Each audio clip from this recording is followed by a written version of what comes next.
ओम श्री परमात्मने नमः। संबंध।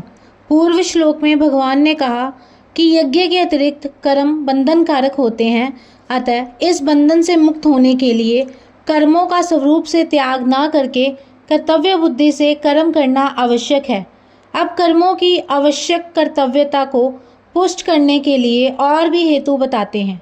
सह यज्ञ प्रजा सृष्टवा पुरोवाच प्रजापति अनेन परस्विष्य दवमेश वो वस्तुष्टका कामधुक देवान भाव्यतानेन ते देवा भाव्यन्तु भव परस्परम भाव्यन्त श्रेय परम वापस्यत। ब्रह्मा जी प्रजा के रचयिता एवं उसके स्वामी हैं, अतः अपने कर्तव्य का पालन करने के साथ वे प्रजा की रक्षा और उसके कल्याण का विचार करते रहते हैं।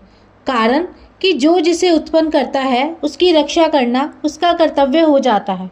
ब्रह्मा जी प्रजा की रचना करते, उसकी रक्षा में तत्पर रहते और सदा उसके हित की बात सोचते हैं, इसीलिए वे प्रजापति कहलाते हैं। सृष्टि अर्थात सर्ग के आरंभ में ब्रह्मा जी ने कर्तव्य कर्मों की योग्यता और विवेक सहित मनुष्यों की रचना की है।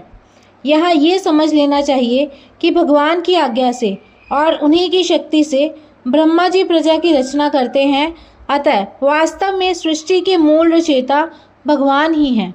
अनुकूल और प्रतिकूल परिस्थिति का सदुपयोग कल्याण करने वाला है, इसलिए ब्रह्मा जी ने अनुकूल प्रतिकूल परिस्थिति का सदुपयोग करने का विवेक साथ देकर ही मनुष्य की रचना की है।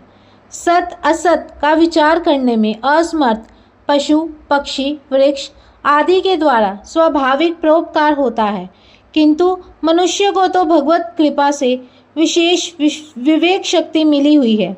अतः यदि वह अपने विवेक को महत्व देकर अकर्तव्य ना करे तो उसके द्वारा भी स्वाभाविक लोक हितार्थ कर्म हो सकते हैं। देवता ऋषि पितृ मनुष्य तथा अन्य पशु पक्षी वृक्ष आदि सभी प्राणी प्रजा हैं। इनमें भी योग्यता अधिकार और साधन की विशेषता के कारण मनुष्य पर अन्य सब प्राणियों के पालन की जिम्मेवारी है। अतः यहाँ प्रजापद विशेष रूप से मनुष्यों के लिए ही प्रयुक्त हुआ है। कर्म योग अनादिकाल से चला आ रहा है।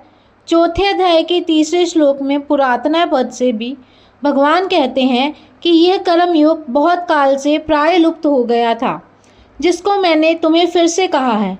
उसी बात को यहाँ भी पुरा पद से वे दूसरी रीति से कहते हैं कि मैंने ही नहीं प्रत्युत ब्रह्मा जी ने भी सर्ग के आदि काल में कर्तव्य सहित प्रजा को रचकर उनको उसी कर्म योग का आचरण करने की आज्ञा दी थी। तात्पर्य यह है कि कर्म योग की परंपरा अनादिकाल से ही चली आ रही है, ये कोई नई बात नहीं है। चौथे अध्याय में परमात्मा प्राप्ति के जितने साधन बताए गए हैं वे सभी यज्ञ के नाम से कहे गए हैं, जैसे द्रव्य यज्ञ तप यज्ञ योग यज्ञ प्राणायाम आदि। प्राय यज्ञ शब्द का अर्थ हवन से संबंध रखने वाली क्रिया के लिए ही प्रसिद्ध है, परंतु गीता में यज्ञ शब्द शास्त्र विधि से की जाने वाली संपूर्ण विहित क्रियाओं का वाचक भी है। अपने वर्ण आश्रम धर्म जाति स्वभाव देश काल आदि के अनुसार प्राप्त कर्तव्य कर्म यज्ञ के अंतर्गत आते हैं। दूसरे के हित की भावना से किए जाने वाले सब कर्म भी यज्ञ ही हैं। ऐसे यज्ञ का दायित्व मनुष्य पर ही है।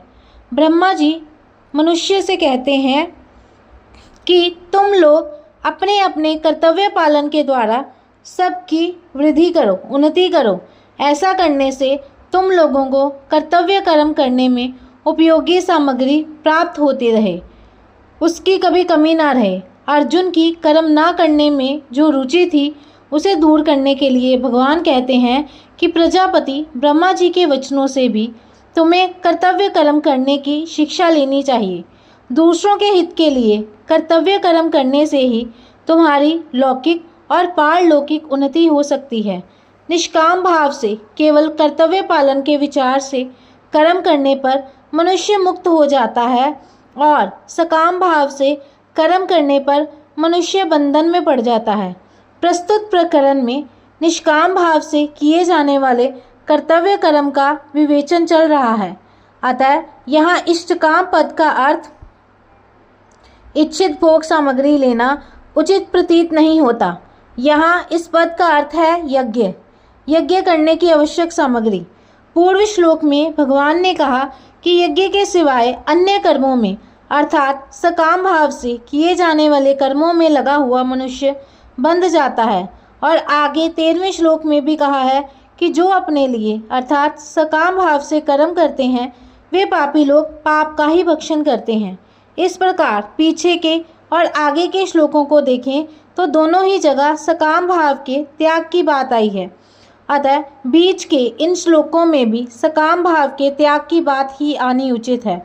अगर यहाँ इष्टकाम पद का अर्थ इच्छित पदार्थ ले लिया जाए तो दोष आता है, क्योंकि इच्छित पदार्थ पाने के लिए किए गए कर्म भगवान के मत में बंधन कारक हैं।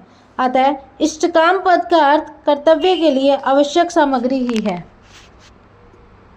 कर्मयोगी दूसरों की सेवा अथवा हित के लिए सदा ही तैयार रहता है। इसलिए प्रजापति ब्रह्मा जी के विधान के अनुसार दूसरों की सेवा करने की सामग्री, सामर्थ्य और शरीर निर्वाह की आवश्यक वस्तुओं की उसे कभी कमी नहीं रहती। उसको ये उपयोगी वस्तुएं सुगमता पूर्वक मिलती रहती हैं। उसको ये उपयोगी वस्तुएं बहुत आसानी से मिलती हैं। ब्रह्मा जी के विधान के अनुसार कर्तव्य कर्म करने की सामग्री जिस जिसको जो भी मिली हुई है वह कर्तव्य पालन करने के लिए उसको पूरी की पूरी प्राप्त है। कर्तव्य पालन की सामग्री कभी किसी के पास अधूरी नहीं होती। ब्रह्मा जी के विधान में कभी फर्क नहीं पड़ सकता, क्योंकि जब उन्होंने कर्तव्य कर्म करने का विधान निश्चित किया है तब जितने से कर्तव्य का पालन हो सके उतनी सामग्री देना भी उन्हीं पर निर्भर है। वास्तव में मनुष्य शरीर भोग भोगने के लिए है ही नहीं। यही तन कर फल विषय न भाई। इसीलिए सांसारिक सुखों को भोगो, ऐसी आज्ञा या विधान किसी भी सत्शास्त्र में नहीं है। समाज भी स्वच्छंद भोग भोगने की आज्ञा नहीं देता। इसके विपरीत दूसरों को सुख पहुंचाने की आज्ञा या विधान शास्त्र और समाज दोनों ही देते हैं। जैसे पिता के लिए ये विधान तो मिलता है कि वह पुत्र का पालन पोषण करे, पर यह विधान कहीं भी नहीं मिलता कि पुत्र से पिता सेवा ले। इस प्रकार पुत्र पत्नी आदि अन्य संबंधों के लिए भी समझना चाहिए। कर्मयोगी सदा देने का ही भाव रखता है, लेने का नहीं, क्योंकि लेने का भाव ही बांधने वाला है। लेने का भाव रखने से कल्याण प्राप्ति में बाधा लगने के साथ सांसारिक पदार्थों की प्राप्ति में भी बाधा उपस्थित हो जाती है। प्राय सभी का अनुभव है कि संसार में लेने का भाव रखने वाले को कोई देना नहीं चाहता। इसलिए ब्रह्मा जी कहते हैं कि बिना कुछ चाहे निस्वार्थ भाव से कर्तव्य कर्म करने से ही मनुष्य अपनी उन्नति कर सकता है। यहाँ देव शब्द उपलक्षक है। अतः इस पद के अंतर्गत मनुष्य, देवता, ऋषि, पितृ आदि समस्त प्राणियों को समझना चाहिए। कारण कि कर्मयोगी का उद्देश्य अपने कर्तव्य कर्मों से प्राणी मात्र को सुख पहुंचाना रहता है। इसलिए यहाँ ब्रह्मा जी संपूर्ण प्राणियों की उन्नति के लिए मनुष्य को अपने कर्तव्य कर्म रूप यज्ञ के पालन का आदेश देते हैं। अपने अपने कर्तव्य का पालन करने से मनुष्य का स्वतः कल्याण हो जाता है। कर्तव्य कर्म का पालन करने के उपदेश के पूर्ण अधिकारी मनुष्य ही हैं। मनुष्यों को ही कर्म करने की स्वतंत्रता मिली हुई है, अतः उन्हें इस स्वतंत्रता का सदुपयोग करना चाहिए। जैसे वृक्ष, लता आदि में स्वाभाविक ही फूल फल लगते हैं, परंतु यदि उन्हें खाद और पानी दिया जाए तो उनमें फूल फल विशेषता से लगते हैं। ऐसे ही यजन पूजन से देवताओं की पुष्टि होती है, जिससे देवताओं के काम विशेष न्यायप्रद होते हैं। परंतु जब मनुष्य अपने कर्तव्य कर्मों के द्वारा देवताओं का यजन पूजन नहीं करते तब देवताओं को पुष्टि नहीं मिलती, जिससे उनमें अपने कर्तव्य का पालन करने में कमी आ जाती है। उनके कर्तव्य पालन में कमी आने से ही संसार में विप्लव अर्थात अनावृष्टि, अतिवृष्टि आदि होते हैं। इन पदों का अर्थ ये नहीं समझना चाहिए कि दूसरा हमारी सेवा करे तो हम उसकी सेवा करें। प्रत्युत ये समझना चाहिए कि दूसरा हमारी सेवा करे या ना करे, हमें तो अपने कर्तव्य के द्वारा उसकी सेवा करनी ही है। दूसरा क्या करता है क्या नहीं करता, हमें सुख देता या दुख, इन बातों से हमें कोई मतलब नहीं रखना चाहिए, क्योंकि दूसरों के कर्तव्यों को देखने वाला अपने कर्तव्यों से च्युत हो जाता है, परिणाम स्वरूप उसका पतन हो जाता है। दूसरों से कर्तव्य का पालन करवाना अपने अधिकार की बात भी नहीं है। हमें सबका हित करने के लिए केवल अपने कर्तव्य का पालन करना है और उसके द्वारा सबको सुख पहुंचाना है। सेवा करने में अपनी समझ, सामर्थ्य, समय और सामग्री को अपने लिए थोड़ी सी भी बचाकर नहीं रखनी है। तभी जड़ता से सर्वथा संबंध विच्छेद होगा। हमारे जितने भी सांसारिक संबंधी, माता पिता, स्त्री पुत्र, भाई भौजाई आदि हैं, उन सब की हमें सेवा करनी चाहिए। अपना सुख लेने के लिए ये संबंध नहीं है। हमारा जिनसे जैसा संबंध है उसी के अनुसार उनकी सेवा करना, मर्यादा के अनुसार उन्हें सुख पहुंचाना हमारा कर्तव्य है। उनसे कोई आशा रखना और उन पर अपना अधिकार मानना बहुत बड़ी भूल है। हम उनके ऋणी हैं और ऋण उतारने के लिए उनके यहाँ हमारा जन्म हुआ है। अतः निस्वार्थ भाव से उन संबंधियों की सेवा करके हम अपना ऋण चुका दें।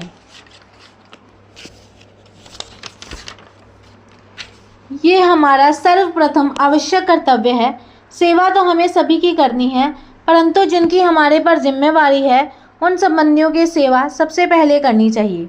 शरीर, इंद्रियां, मन, बुद्धि, पदार्थ आदि अपने नहीं हैं और अपने लिए भी नहीं हैं, ये सिद्धांत हैं। अतः अपने अपने कर्तव्य का पालन करने से स्वतः एक दूसरे की उन्नति होती है। कर्तव्य और अधिकार संबंधी मार्मिक बात। कर्मयोग तभी होता है जब मनुष्य अपने कर्तव्य के पालन पूर्वक दूसरे के अधिकार की रक्षा करता है। जैसे माता पिता की सेवा करना पुत्र का कर्तव्य है और माता पिता का अधिकार है। जो दूसरे का अधिकार होता है वही हमारा कर्तव्य होता है। अतः प्रत्येक मनुष्य को अपने कर्तव्य पालन के द्वारा दूसरे के अधिकार की रक्षा करनी है और दूसरे का कर्तव्य नहीं देखना है। दूसरे का कर्तव्य देखने से मनुष्य स्वयं कर्तव्यच्युत हो जाता है, क्योंकि दूसरे का कर्तव्य देखना हमारा कर्तव्य नहीं है। तात्पर्य है कि दूसरे का हित करना है, ये हमारा कर्तव्य है और दूसरे का अधिकार है। यद्यपि अधिकार कर्तव्य के ही अधीन है, तथापि मनुष्य को अपना अधिकार नहीं देखना है, प्रत्युत अपने अधिकार का त्याग करना है। केवल दूसरे के अधिकार की रक्षा के लिए अपने कर्तव्य का पालन करना है। दूसरे का कर्तव्य देखना और अपना अधिकार जमाना लोक और परलोक में महान पतन करने वाला है। वर्तमान समय में घरों में, समाज में जो अशांति, कलह, संघर्ष देखने में आ रहा है, उनमें मूल कारण यही है कि लोग अपने अधिकार की मांग तो करते हैं पर अपने कर्तव्य का पालन नहीं करते। इसलिए ब्रह्मा जी देवताओं और मनुष्यों को उपदेश देते हैं कि एक दूसरे का हित करना तुम लोगों का कर्तव्य है। प्राय ऐसी धारणा बनी हुई है कि यहाँ परम कल्याण की प्राप्ति का कथन अतिशयोक्ति है, पर वास्तव में ऐसा नहीं है। अगर इसमें किसी को संदेह हो तो वह ऐसा करके खुद देख सकता है। जैसे धरोहर रखने वाले की धरोहर उसे वापस कर देने से धरोहर रखने वाले से और धरोहर से हमारा किसी प्रकार का संबंध नहीं रहता, ऐसे ही संसार की वस्तु संसार की सेवा में लगा देने से संसार और संसार की वस्तु से हमारा कोई संबंध नहीं रहता। संसार से माने हुए संबंध का विच्छेद होते हुए चिन्मयता का अनुभव हो जाता है। अतः प्रजापति ब्रह्मा जी के वचनों में अतिशयोक्ति की कल्पना करना अनुचित है। यह सिद्धांत है कि जब तक मनुष्य अपने लिए कर्म करता है तब तक उसके कर्म की समाप्ति नहीं होती और वह कर्मों से बंधता ही जाता है। कृत्य वही होता है जो अपने लिए कभी कुछ नहीं करता। अपने लिए कुछ भी नहीं करने से पाप का आश्रय भी नहीं होता, क्योंकि पाप का आश्रय कामना के कारण ही होता है।